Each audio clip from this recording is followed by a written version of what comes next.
لا شریک خالق کائنات مالک ارض و سما کی بارگاہ میں فریاد ہے، التجا ہے، دعا ہے کہ اے مولا کریم ہم تمام حاضرین و حاضرات کی طرف سے سامعین اور سامعات کی طرف سے اور روئے زمین پر بسنے والی تمام زمینی آسمانی مخلوقات کی طرف سے بھی اپنے پیارے حبیب جناب محمد صلی اللہ علیہ وسلم کی ذات گرامی پر لا تعداد انگنت بے شمار اور بے حد و حساب درود و سلام کی بارش نازل فرما۔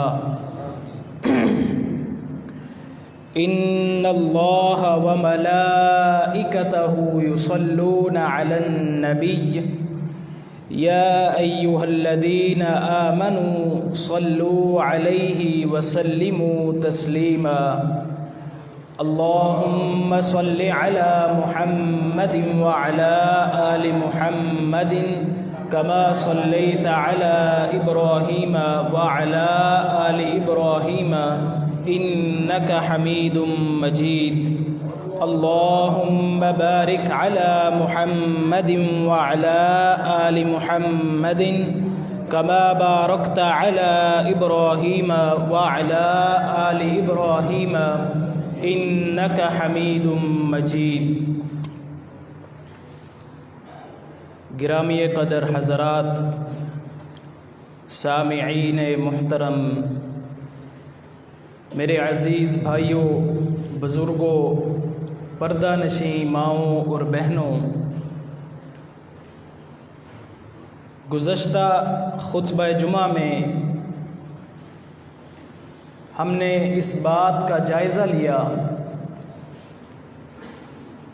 اللہ رب العزت کی کتاب اور پیارے نبی صلی اللہ علیہ وسلم کے فرمان کے مطابق کہ ہم پر آزمائشیں، مصیبتیں، تکالیف اور مشکل کی گھڑیاں کیوں آتی ہیں۔ آج ہم انشاءاللہ تعالی اسی سے منسلک ایک ایسی عبادت کا ذکر کریں گے، ایک ایسی عبادت کو جاننے کی کوشش کریں گے کہ جس کو ہم مسلمانوں نے ایک صرف خاص وقت کے لیے مختص کر دیا ہے، جبکہ یہ وہ عبادت ہے کہ جس کا نہ کوئی خاص وقت ہے، نہ کوئی خاص اس کی گھڑی ہے، نہ اس کے لیے پاک ہونا ضروری ہے، نہ اس کے لیے انسان کے لیے کوئی خاص انسان پر کوئی ایسی چیز لاگو کی گئی ہے کہ جس کے بغیر یہ عبادت نہ کی جا سکتی ہو۔ اور یہ عظیم عبادت کون سی ہے؟ یہ عظیم عبادت اللہ تعالیٰ کی نعمتوں میں سے ایک یہ نعمت ہے کہ اللہ تعالیٰ نے امت محمدیہ کو اور تمام مسلمانوں کو اللہ تعالیٰ نے دعا جیسی نعمت عطا فرما دی۔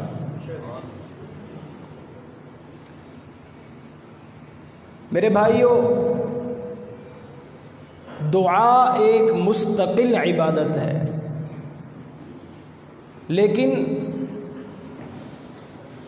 ہم لوگوں نے، ہم مسلمانوں نے، آج کے مسلمان نے اس عبادت کو ایک خاص وقت کے لیے مختص کر دیا ہے، یعنی اس وقت کے لیے یہ عبادت ہم مانتے ہیں اس کو کہ جب اللہ رب العزت کی طرف سے ہم پر کوئی آزمائش آتی ہے، کوئی مصیبت آتی ہے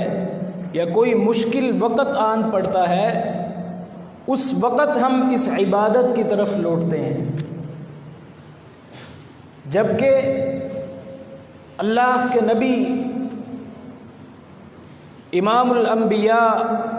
جناب محمد صلی اللہ علیہ وسلم کی حیات مبارکہ کا اگر آپ مطالعہ کریں تو آپ کی زندگی مبارک سے،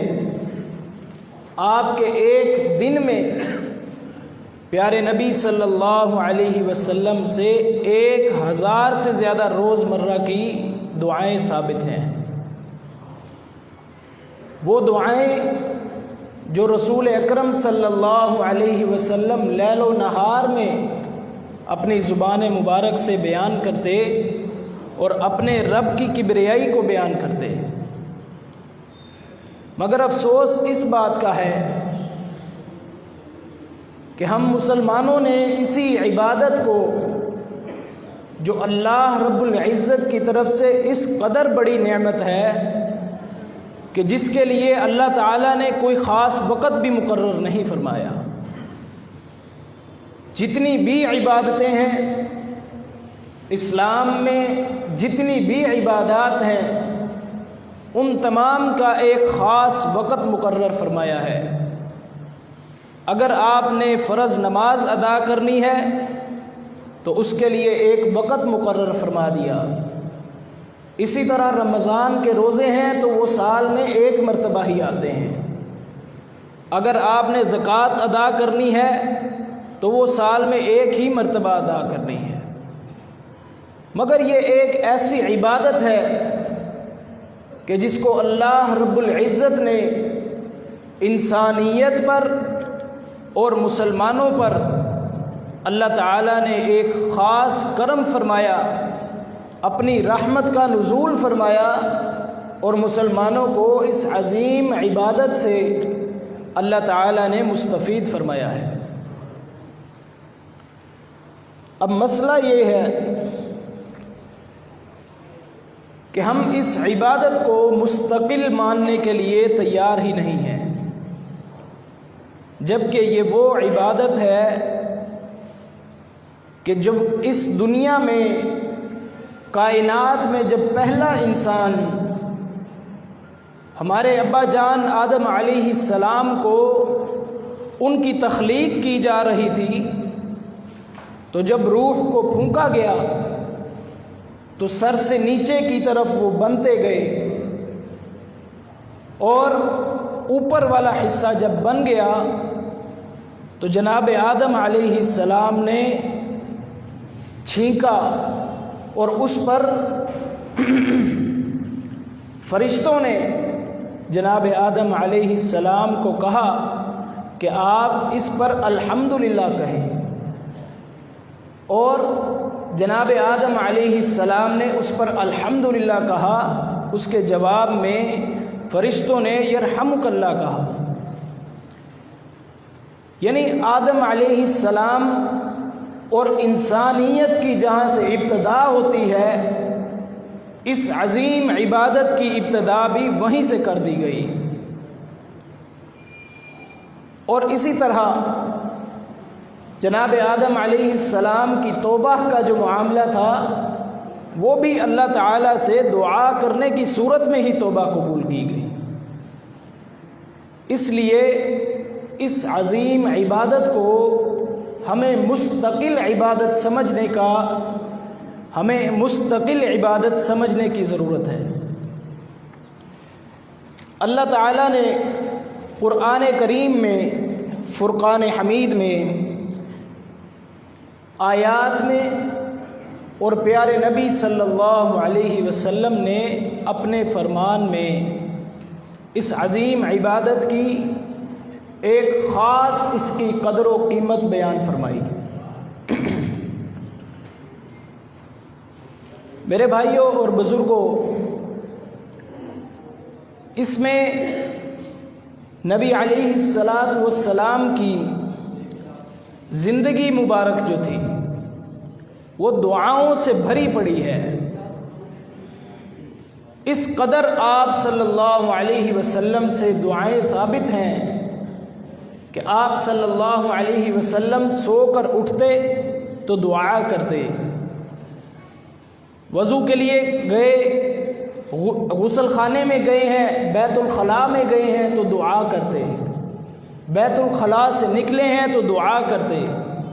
وضو کے لیے گئے ہیں تو اس وقت آپ صلی اللہ علیہ وسلم نے اپنے رب کے سامنے دعائیں کی ہیں۔ وضو کے درمیان میں دعائیں ثابت ہیں، وضو کے بعد کی دعائیں ثابت ہیں، اور نماز مکمل ایک دعاؤں کا سلسلہ ہے جو انسان نماز کی ابتدا سے لے کر نماز کی انتہا تک اپنے رب سے دعائیں اور التجائیں ہی کرتا ہے۔ لیکن اس کے باوجود ہم اس عظیم عبادت کو اپنی اس زندگی میں مستقل عبادت سمجھنے سے قاصر ہیں۔ اب دعاؤں کا سلسلہ یہ ہے، ہماری نوعیت یہ ہے کہ ہمیں تو لیل و نہار کی دعاؤں کے علاوہ چھوڑ کر ہمارے اکثر لوگوں کی جو نماز کا طریقہ ہے وہ بھی نہیں ٹھیک ہے۔ ہمارے اکثر بھائی ایسے موجود ہیں کہ جو ساری عمر اپنی نماز تو پڑھتے رہتے ہیں، مگر ان کو یہ بھی معلوم نہیں ہوتا کہ جو دعائیں ہم اپنے رب سے کر رہے ہیں اس کا مطلب اور اس کا مفہوم کیا ہے۔ اللہ سے دعا ہے اللہ تعالی ہمیں اس طرف بھی توجہ دینے کی توفیق عطا فرمائے، اور کم از کم ہر مسلمان پر میں یہ سمجھتا ہوں کہ لازم اور واجب ہے کہ وہ نماز میں جتنی دعائیں ہیں یا نماز کی ابتدا سے لے کر انتہا تک اس کو اس کا ترجمہ، اس کا مفہوم آتا ہونا چاہیے، تاکہ جب وہ نماز ادا کرے اپنے رب کے ساتھ جب وہ عبادت میں مشغول ہو تو اس کو اس بات کا علم ہونا ضروری ہے کہ وہ اپنے رب سے اس وقت کون سی دعا مانگ رہا ہے۔ اور یہ ایک بہت زبردست طریقہ ہے، اگر آپ نماز کے دوران وسوسوں سے بچنا چاہیں تو آپ کو نماز کا مطلب اور اس کا مفہوم آنا چاہیے۔ میرے بھائیوں، اللہ تعالیٰ نے قرآن کریم میں ارشاد فرمایا، وَقَالَ رَبُّكُمُ ادْعُونِي أَسْتَجِبْ لَكُمْ۔ میرے بندوں سے یہ کہہ دیا جائے، ادعونی استجب لکم، تم مجھ سے دعائیں کرو، استجب لکم، میں تمہاری دعاؤں کو قبول کروں گا۔ اب ہم لوگ دعائیں کیوں نہیں مانگتے ہیں، یا اگر دعائیں مانگتے بھی ہیں تو ہم دعائیں مانگنے کے ساتھ ہمارا ایمان کیا ہوتا ہے؟ اللہ کا قرآن بیان کر رہا ہے کہ اللہ رب العزت دعاؤں کو سنتے بھی ہیں اور قبول بھی کرتے ہیں۔ فرمایا وَقَالَ رَبُّكُمُ ادْعُونِي أَسْتَجِبْ لَكُمْ، کہ ادعونی، مجھے پکارو، استجب لکم، میں تمہاری دعاؤں کو قبول کروں گا۔ اور اس عبادت کے بارے میں فرمایا کہ جو شخص ہماری اس عظیم عبادت سے تکبر اختیار کرے گا، فرمایا ان الذین یستکبرون عن عبادتی سیدخلون جہنم داخرین، جو لوگ ہماری اس عبادت سے تکبر اختیار کریں گے اور یہ سمجھیں گے کہ ہمیں تو کسی چیز کی، کسی شے کی ضرورت ہی نہیں ہے، ہمارے پاس مال بھی ہے، مال و دولت بھی ہے، اولاد بھی ہے اور گھر بار بھی موجود ہے، ہمیں تو اللہ تعالیٰ سے کوئی دعا کرنے کی ضرورت ہی نہیں ہے، تو اللہ تعالیٰ کیا فرماتے ہیں؟ فرمایا سیدخلون جہنم داخرین، ہم ان کو عن قریب جہنم میں داخل فرما دیں گے۔ اس لیے میرے بھائیوں، دعائیں کرتے رہنا چاہیے، انشاءاللہ میں آگے چل کر آپ کو یہ بھی واضح کروں گا کہ دعائیں قبول کس طرح سے ہوتی ہیں، مگر جو آیات مبارکہ مقدسہ میں نے آپ کے سامنے بیان کی ہیں، سب سے پہلے ان کا ترجمہ سماعت فرما لیں۔ اللہ تعالیٰ نے قرآن کریم میں ارشاد فرمایا، وَإِذَا سَأَلَكَ عِبَادِي عَنِّي فَإِنِّي قَرِيبٌ أُجِيبُ دَعْوَةَ الدَّاعِ إِذَا دَعَانِ فَلْيَسْتَجِيبُوا لِي۔ اللہ تعالیٰ فرماتے ہیں، اے میرے نبی صلی اللہ علیہ وسلم، جب میرے بندے میرے بارے میں سوال کریں، وَإِذَا سَأَلَكَ عِبَادِي عَنِّي فَإِنِّي قَرِيبٌ، تو ان کو بتلا دیجئے کہ میں ان کے بہت ہی قریب ہوں۔ اس آیت مبارکہ مقدسہ میں اللہ تعالیٰ انسان کے اس قدر قریب ہیں، اس قدر قریب ثابت کیا کہ قرآن کریم کا اسلوب ہے کہ آپ دیکھیں جہاں پر بھی اللہ تعالیٰ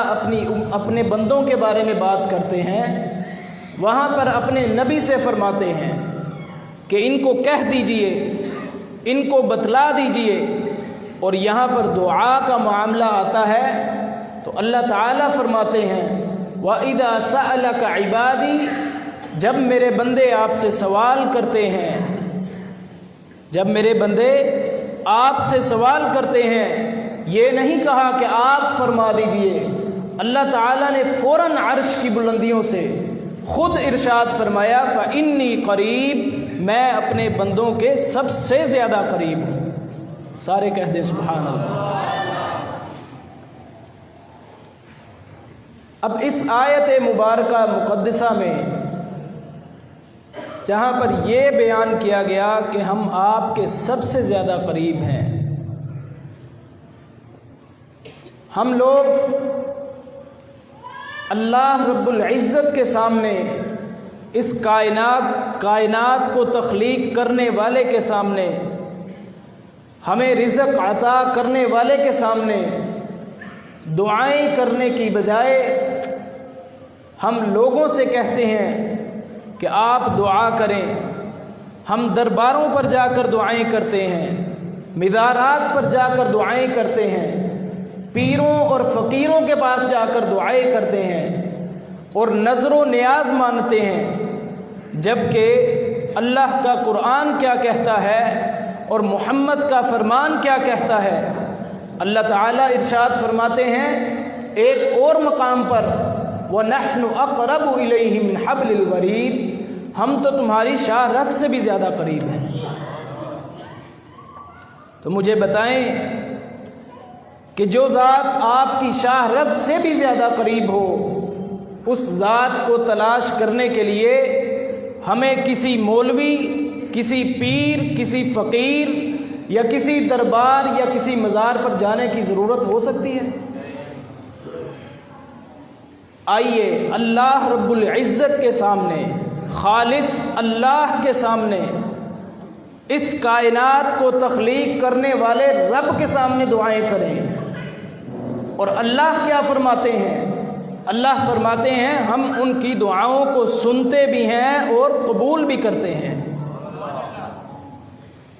مگر دعائیں قبول کیسے ہوتی ہیں؟ اب یہ بھی ایک مرحلہ ہے، جب انسان اپنے رب کے سامنے کوئی دعا کرتا ہے تو مسند احمد کی روایت ہے کہ اللہ کے نبی صلی اللہ علیہ وسلم نے ارشاد فرمایا کہ جب انسان اپنے رب کے سامنے دعا کرتا ہے جس میں کوئی گناہ کی بات نہ کی جائے، سب سے پہلی بات آپ اپنے رب کے سامنے دعا کرتے ہیں اور کسی گناہ کے لیے اپنے رب کو فورس نہیں کر رہے ہیں۔ مثال کے طور پر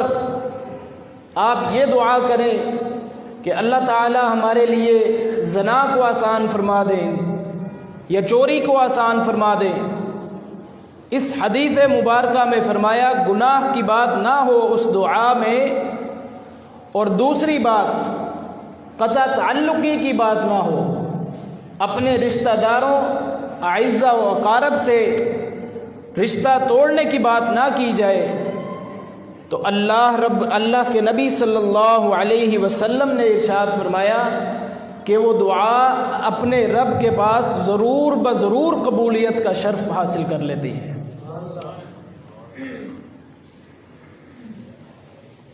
اب اس میں ارشاد فرمایا کہ جب یہ قبولیت کا شرف حاصل کرتی ہے تو یہ تین میں سے ایک چیز ضرور اس کو عطا کر دی جاتی ہے۔ سب سے پہلی وہ چیز کہ انسان کی خواہش کے مطابق اس کی دعا کو قبول کر لیا جاتا ہے۔ انسان کی خواہش کے مطابق اس کو عطا کر دیا جاتا ہے، اور دوسرا کہ اس سے انسان کے لیے اس دعا کو انسان کے لیے آخرت کے لیے ذخیرہ کر لیا جاتا ہے۔ اور ایک اور مقام پر آتا ہے کہ کل قیامت کے دن ایک انسان اللہ رب العزت کی بارگاہ میں پہنچے گا اور وہ اپنی ایسی نیکیاں دیکھے گا جو اس نے دنیا میں رہتے ہوئے کی بھی نہیں ہے، تو وہ پوچھے گا یا اللہ یہ میری کون سی نیکیاں ہیں؟ تو اللہ رب العزت فرمائیں گے کہ یہ وہ دعائیں ہیں جو تم نے اس دنیا میں کی تھیں اور ہم نے آخرت کے لیے ان کو ذخیرہ فرما لیا۔ اب وہ شخص وہاں پر اس بات کو کہے گا کہ اے کاش دنیا میں رہتے ہوئے میں نے جتنی بھی دعائیں کی تھیں ان کو قبول نہ کیا گیا ہوتا اور ان تمام دعاؤں کو آخرت کے لیے ذخیرہ کر لیا جاتا۔ یعنی اس قدر اس کا ثمر اس کو کل قیامت کے دن عطا کیا جائے گا کہ انسان یہ خواہش کرے گا کہ میری دعاؤں کو اے کاش قیامت کے دن کے لیے ذخیرہ کر لیا گیا ہوتا۔ اور تیسرا مرحلہ، دعا جب انسان کرتا ہے تو اس کے برابر اللہ تعالیٰ اس کی کسی مصیبت کو ٹال دیتے ہیں۔ مثال کے طور پر انسان نے کوئی دعا کی، سب سے پہلا مرحلہ کہ کوئی دعا کرتا ہے انسان، اس میں دو چیزیں ہیں، وہ اس کو اس کی خواہش کے مطابق عطا کیا جاتا ہے، یا تو فوراً عطا کر دیا جاتا ہے، اور یا اس کو مہینوں بعد، سالوں بعد یا صدیوں بعد بھی اس کو عطا کیا جاتا ہے۔ اس کی مثال آپ کے سامنے ہے کہ واقعہ جو بنی اسرائیل کے 3 نوجوانوں کا تھا جو ایک غار میں پھنس گئے اور اپنے رب کی رحمت کو تلاش کرنے لگے کہ ہم اس غار سے نکلنے کے لیے اپنی کوئی نیکی اپنے رب کے سامنے رکھیں جو ہم نے خالص اللہ رب العزت کے لیے کی ہو۔ اب ان میں سے پہلے شخص نے کہا اپنے رب سے مخاطب ہو کر کہ اے اللہ، میں رات کو اپنے گھر پہنچتا ہوں اور اپنے جانوروں کا دودھ نکالتا ہوں اور اس دودھ کو اپنے بیوی بچوں کو پلانے سے قبل اپنے ماں باپ کا انتظار کرتا اور ہر روز ان کو وہ دودھ پلاتا تھا۔ اور اس نے کہا کہ یا اللہ، تو جانتا ہے کہ ایک روز میرے والدین سو رہے تھے، میرے بچے بھوک اور پیاس سے بلک رہے تھے، اور میں نے اس کے باوجود اپنے بچوں کو دودھ نہیں پلایا، اپنے والدین کا اٹھنے کا میں نے انتظار کیا، اور وہ نیکی میں نے صرف تیری رضا کی خاطر کی تھی۔ اب اس شخص کی اس نیکی کو وسیلہ بنایا اللہ کی بارگاہ میں اور وہ پتھر تھوڑا سا ہٹ گیا۔ اسی طرح ایک لمبا واقعہ ہے، ان دو نوجوانوں نے بھی اسی طرح اپنی نیکیاں اپنے رب کے سامنے رکھیں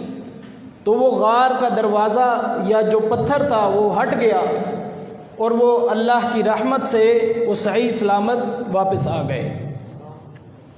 ایک تو یہ تھا کہ انہوں نے اپنے رب سے دعا کی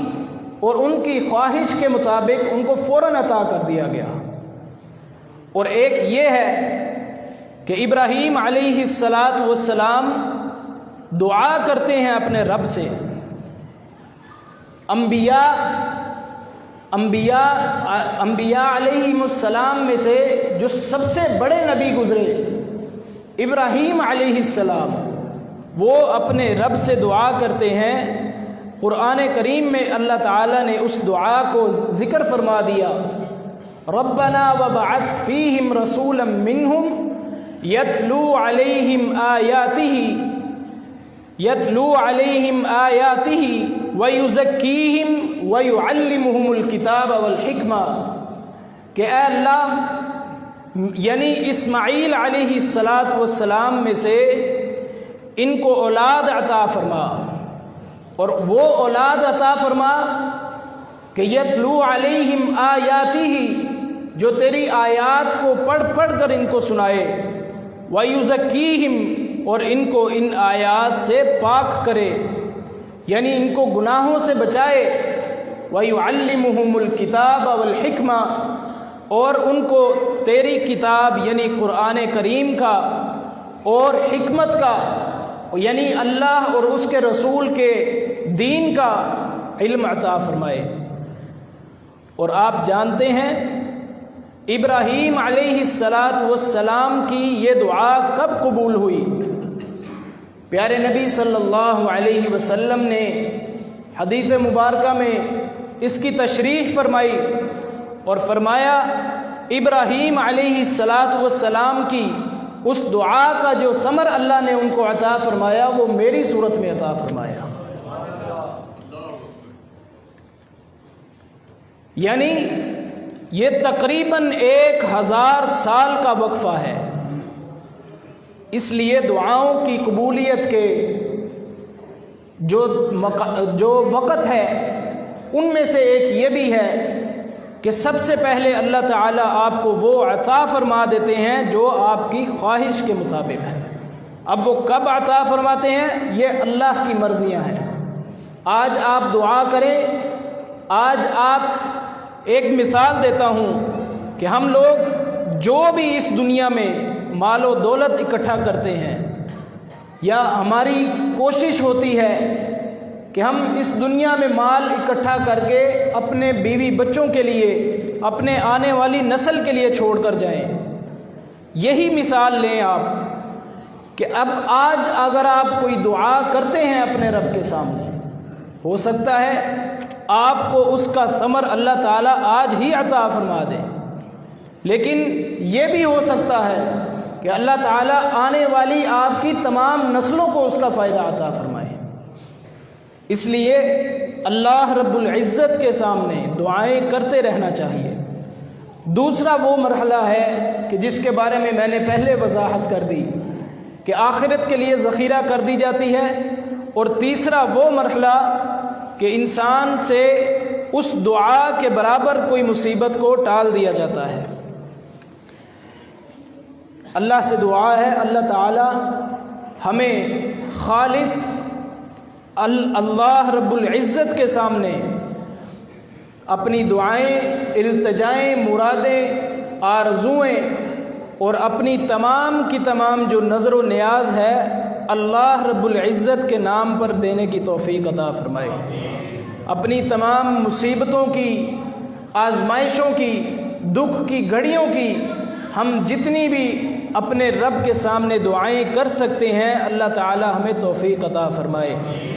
اور پیارے نبی صلی اللہ علیہ وسلم کی حیات مبارکہ سے ہمیں لیل و نہار سے جو دعائیں احادیث سے ثابت ہیں اللہ تعالیٰ ان کو یاد کرنے اور اپنی روزمرہ کی زندگیوں میں معمول بنانے کی توفیق عطا فرمائے۔ وآخر دعوانا ان الحمد للہ رب العالمین۔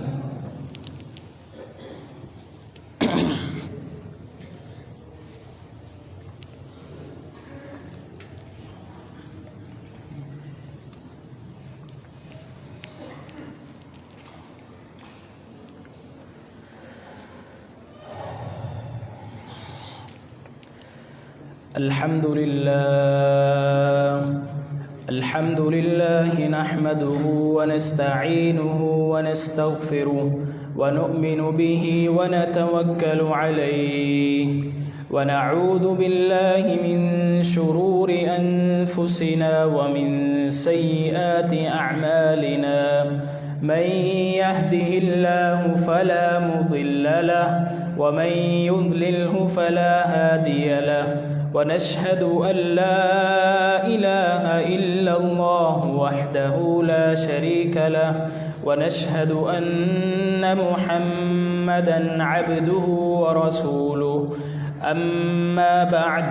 فإن أحسن الحديث كتاب الله وخير الهدي هدي محمد صلى الله عليه وسلم